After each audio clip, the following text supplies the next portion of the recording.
Chelsea from Prosper Social Finance here, and today we're going to be talking about the difference between ESG and CSR. So Prosper is actually accredited with being the UK's first student-led ESG investment fund. And what this means is that we focus on three metrics. Environmental, which measures a company's impact on the environment, including waste management, resource usage, and carbon emissions. Social, which assesses how a company manages relationships with employees, suppliers, customers, and the communities within which it operates, as well as governance, which evaluates a company's leadership, executive pay, audits, internal controls, and shareholder rights. In contrast, corporate social responsibility, or CSR, refers to a company's efforts to improve societies in ways that go beyond the interests of the firm or is required by law. It focuses on voluntary actions taken by companies to address social, economic, and environmental issues. To make this distinction clearer, let's look at the ESG and CSR efforts of Microsoft.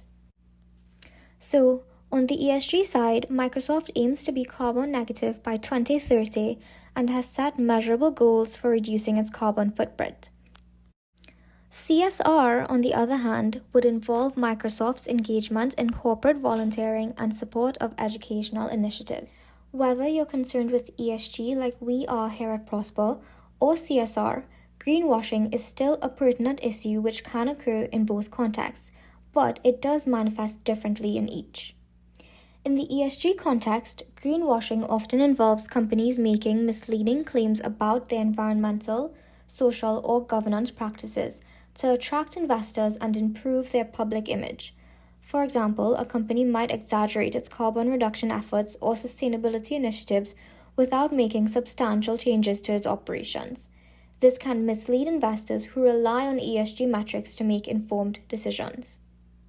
In the CSR context, moreover, greenwashing typically involves companies using CSR initiatives to create a positive public image while not making significant efforts to address social or environmental issues. For instance, a company might promote its philanthropic activities or community engagement programs without genuinely committing to long-term social responsibility. This can lead to a loss of trust among consumers and employees who expect genuine CSR efforts. Let's further outline some key differences between greenwashing in both contexts. So in terms of the audience, ESG greenwashing primarily targets investors and financial stakeholders, while CSR greenwashing targets the general public, consumers, and employees.